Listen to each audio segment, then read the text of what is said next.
안녕하세요. 지혜로운 리더십의 길을 함께 걷는 여러분을 환영합니다. 오늘 우리가 함께 나눌 이야기가 여러분의 삶과 공동체에 하나님의 선한 영향력을 넓히는 귀한 씨앗이 되기를 소망합니다. 본격적인 이야기에 앞서 잠시 여러분의 선한 동참을 부탁드립니다. 이 콘텐츠가 마음에 와닿으셨다면 좋아요와 공유를 통해 여러분의 소중한 한 사람에게 이 지혜를 나눠주세요. 선한 것을 나누는 여러분의 손길 위에 하나님의 은혜와 평강이 늘 함께 하시기를 기도합니다. 저희 채널 구독을 통해 계속해서 이 성장의 여정을 함께 해주신다면 더 큰 기쁨이 되겠습니다. 오늘은 본격적인 주제에 들어가기 전에 지난 시간에 보내주신 몇 가지 질문에 먼저 답을 드리는 시간을 갖겠습니다. 리더십의 여정에서 겪는 실제적인 고민들이기에 함께 나누면 모두에게 큰 유익이 되리라 믿습니다. 첫 번째 질문입니다. 권위적이고 비밀이 많고 예측 불가능한 리더 밑에서 벗어난 사람에게 어떤 조언을 해주시겠습니까? 마치 학대적인 관계에서 빠져나온 것 같은 느낌이 듭니다. 정말 마음 아픈 질문입니다. 그리고 질문자님의 그 느낌, 학대적인 관계에서 빠져나온 것 같다는 표현이 정확합니다. 실제로 그렇습니다.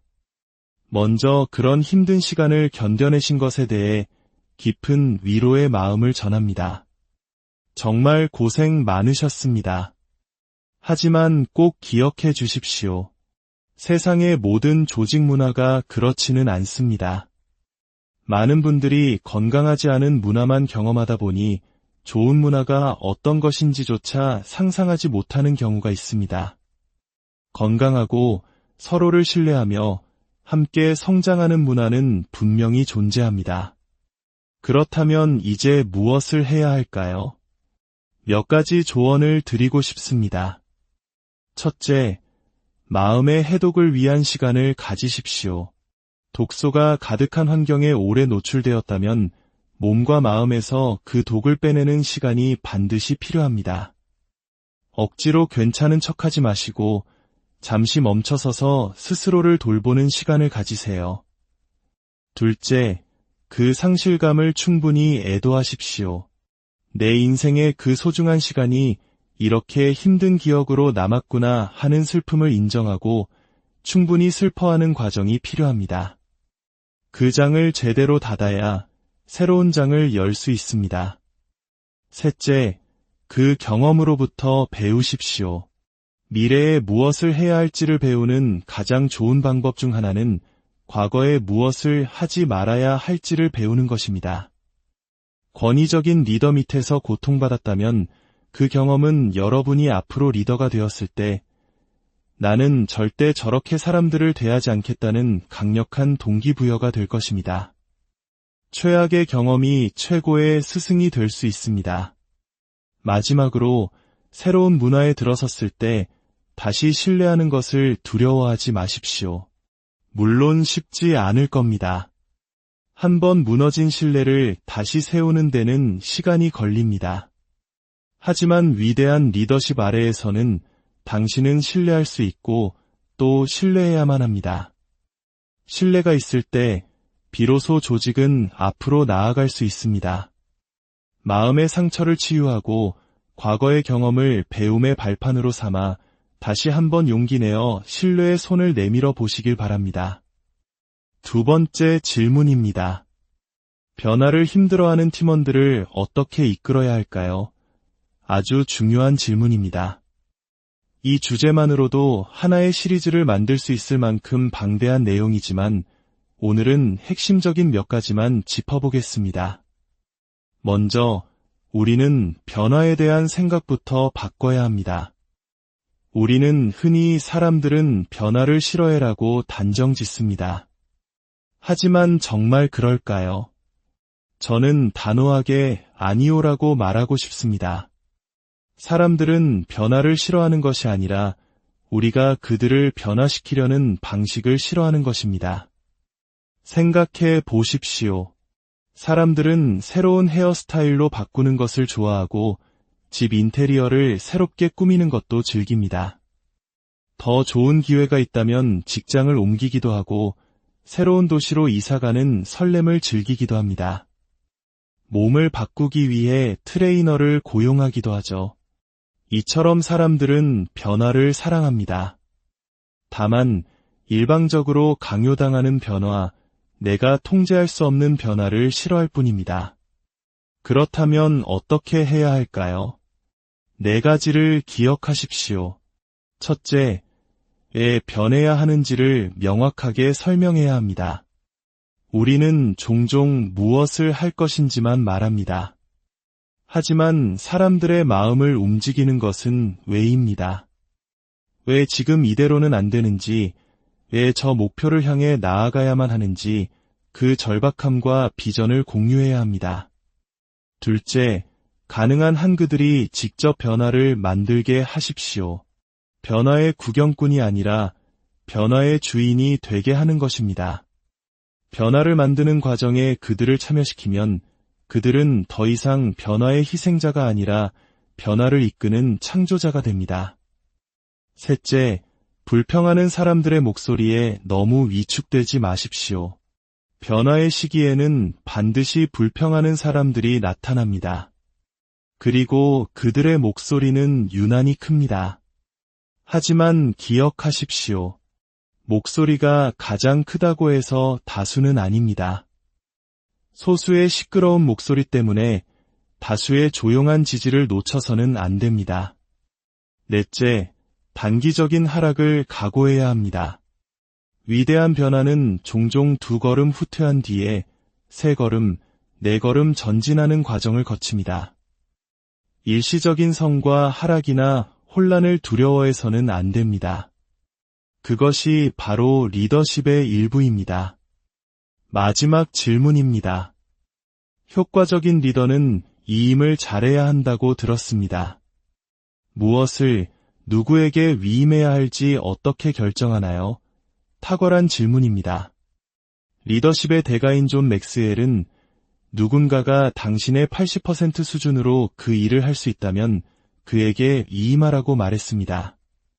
저는 이 말에 깊이 동의하며 한 걸음 더 나아가고 싶습니다. 저는 이렇게 말씀드리고 싶습니다.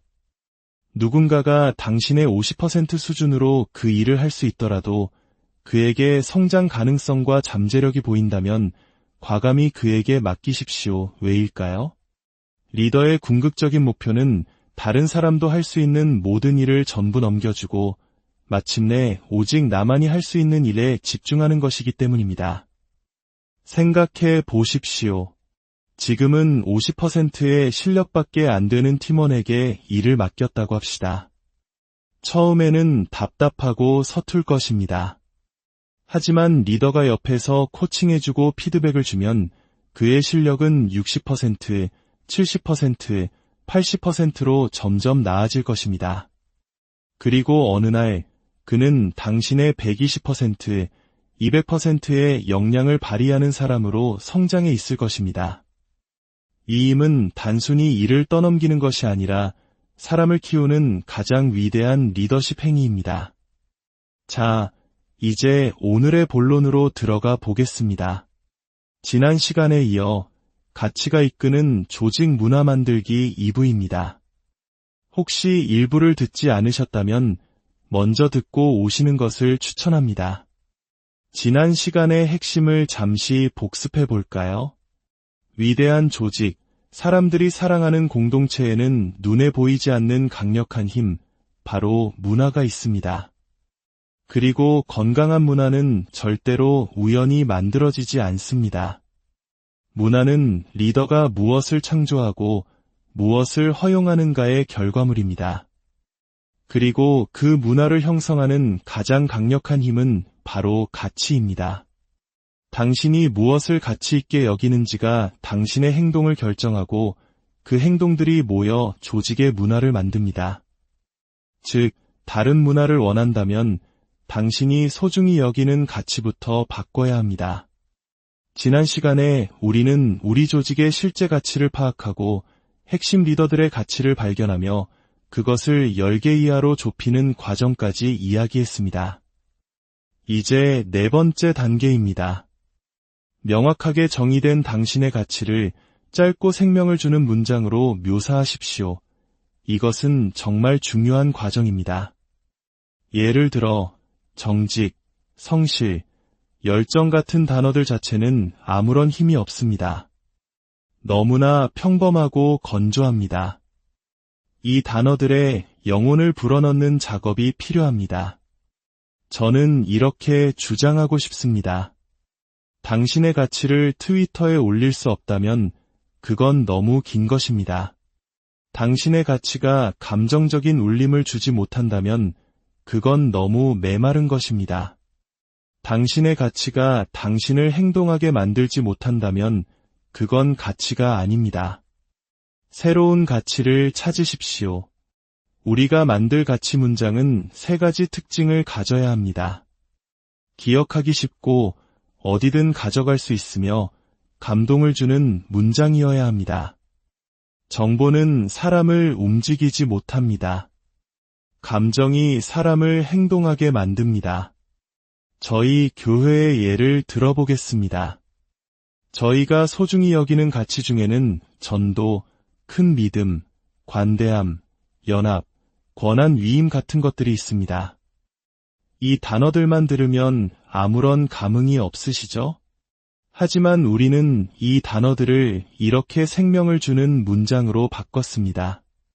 전도라는 가치는 이렇게 표현합니다. 우리는 아직 그리스도를 알지 못하는 영혼들을 위해 죄가 되는 일을 제외한 모든 일을 할 것입니다. 아무도 다가가지 않는 사람들에게 다가가기 위해 우리는 아무도 하지 않는 일을 해야만 합니다. 큰 믿음이라는 가치는 이렇게 말합니다. 우리는 믿음으로 가득 찬 큰 꿈을 꾸는 사람들입니다. 우리는 작은 생각과 안전한 삶으로 하나님을 모욕하지 않을 것입니다. 관대함은 이렇게 선포합니다. 우리는 비이성적인 관대함으로 세상을 이끌 것입니다. 우리는 받는 것보다 주는 것이 더 복되다는 것을 진심으로 믿기 때문입니다. 연합은 이렇게 정의합니다. 우리는 거대한 하나님의 나라라는 그림의 일부입니다. 지역 교회는 세상의 희망이며 우리는 함께일 때 무한히 더 많은 것을 이룰 수 있음을 믿습니다.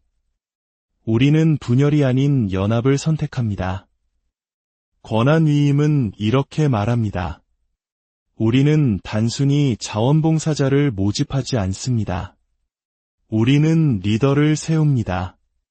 자원봉사자는 좋은 일을 하지만 리더는 세상을 바꾸기 때문입니다. 어떠신가요? 단지 단어의 나열이 아니라 심장을 뛰게 하는 선언문처럼 들리지 않으신가요? 이것이 바로 가치에 영혼을 불어넣는 작업입니다. 이 작업은 하루아침에 끝나지 않을 수 있습니다. 몇 달이 걸려도 좋습니다. 시간을 들여 고민하고 기도하고 다듬고 또 다듬으십시오. 당신의 조직의 심장과도 같은 문장을 만들어내는 일이기 때문입니다. 이제 마지막 5번째 단계입니다. 당신의 가치를 중심으로 문화를 형성하고 사람들을 세워나가십시오. 이것이 가장 중요합니다. 우리는 모든 것이 여기에 달린 것처럼 우리의 가치를 향해 조직을 이끌어야 합니다. 왜냐하면 실제로 모든 것이 여기에 달려있기 때문입니다. 기억하십시오. 조직은 저절로 변하지 않습니다. 사람이 변하는 것입니다. 그리고 변화된 사람들이 조직을 변화시킵니다.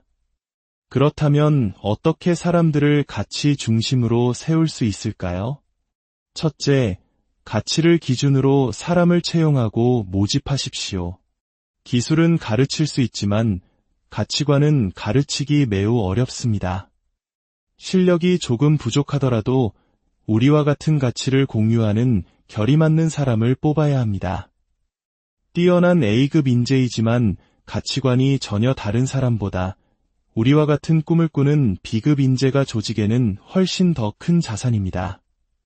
둘째, 우리의 핵심 가치와 뚜렷하게 다른 가치를 가진 사람들은 팀에서 내보내야 합니다. 이것은 조금 불편하게 들릴 수 있습니다. 하지만 오케스트라가 아름다운 화음을 내려면 모든 악기가 조율되어 있어야 하는 것과 같습니다. 조율되지 않은 악기 하나가 전체의 하모니를 망가뜨립니다. 그들을 미워해서가 아니라 우리 조직의 건강함과 방향성을 지키기 위해, 그리고 그 사람 역시 자신과 더 잘 맞는 곳을 찾아갈 수 있도록 도와주기 위해 때로는 단호한 결단이 필요합니다. 셋째, 만약 당신이 지금 가고 있는 방향이 마음에 들지 않는다면 방향을 바꾸십시오. 당신이 리더라면 당신에게는 그럴 힘이 있습니다. 나는 최고 리더가 아니라서 못해. 우리 팀원들은 절대 안 바뀔 거야 라고 말하지 마십시오. 그것은 변명입니다. 당신이 어느 자리에 있든 당신은 선한 영향력을 미칠 수 있습니다. 하나님께서 당신을 그 자리에 두신 이유가 있습니다. 리더는 리더가 해야 할 일을 해야 합니다. 올바른 가치를 향해 조직을 이끄십시오. 그렇다면 이렇게 가치가 이끄는 강력한 문화를 만들었을 때 어떤 유익이 있을까요? 첫째, 강력한 가치는 올바른 사람들을 끌어당기고 잘못된 사람들을 자연스럽게 걸러냅니다. 문화가 강해지면 우리와 맞지 않는 사람들은 스스로 불편함을 느끼고 떠나게 됩니다. 둘째, 올바른 가치는 올바른 행동을 낳습니다. 가치가 명확하면 불필요한 갈등이 줄어들고 누군가 가치에서 벗어나는 행동을 할 때 문화 자체가 스스로를 교정하는 힘을 갖게 됩니다. 셋째, 명확한 가치는 수많은 정책과 규정의 필요성을 줄여줍니다. 우리는 규칙과 절차로 가득 찬 조직이 아니라 신뢰로 가득 찬 조직을 원합니다. 강력한 가치는 높은 신뢰를 낳습니다. 마지막으로, 사람들은 명확한 방향과 가치를 가진 곳의 일원이 되기를 사랑합니다. 우리가 누구인지, 어디로 가고 있는지, 무엇을 위해 존재하는지가 분명할 때 사람들은 그 공동체에 강한 소속감과 자부심을 느낍니다. 이제 오늘의 이야기를 마무리하며 여러분 스스로에게 던져볼 몇 가지 질문을 드립니다. 첫째, 당신 조직의 가치를 어떻게 하면 더 기억하기 쉽고 어디든 가져갈 수 있으며 감동을 주는 문장으로 만들 수 있을까요? 다음 한 달간 이 작업을 가장 중요한 과제로 삼아 보십시오. 둘째, 우리 팀의 핵심 가치를 공유하지 않는 사람이 있습니까? 만약 그렇다면 그들을 위해 그리고 조직 전체를 위해 할 수 있는 최선의 행동은 무엇일지 진지하게 고민하고 기도해 보십시오. 셋째, 지금 당장 당신의 가치를 조직 깊숙이 심기 위해 할 수 있는 구체적인 행동 3가지는 무엇입니까? 작은 것이라도 좋습니다. 오늘 바로 시작할 수 있는 행동을 정하고 실천해 보십시오. 기억하십시오. 리더인 당신은 하나님께서 그분의 목적을 위해 그 자리에 세우신 사람입니다. 당신은 사람들이 따르고 싶어하는 리더가 될 수 있습니다. 언제나 완벽한 리더가 되려고 애쓰기보다 언제나 진실한 리더가 되십시오. 사람들은 완벽한 리더보다 진실한 리더를 따릅니다. 하나님께서 주신 용기와 지혜로 당신의 공동체를 가치가 이끄는 건강한 문화로 세워나가시는 여러분 모두가 되기를